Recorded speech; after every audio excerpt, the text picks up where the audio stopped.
જે અસ્ખલિતપણે નિયમથી વચનામૃત વાંચશે ને એ ખબર પડશે. હું તમને ખરેખર કહું છું,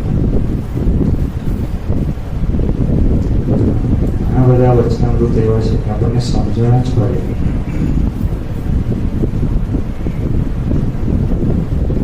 પીગલા સુષ્મણ આવે હું સમજણ પડે. ઉત્પત્તિ સ્થિતિને લઈને આવે તો શું સમજણ પડે? જેતલપુરનું 5 શું સમજણ પડે? ખગોળ ભૂગોળનું કેટલું અઘરું પડે. પાંડવે વ્યતિરેક પુણાનું આવે તો સાંખ્યાનું આવે.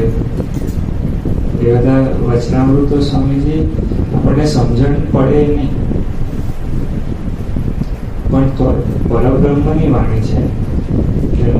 પણ એના ભેળા ઘણા બધા વચનામૃત છે.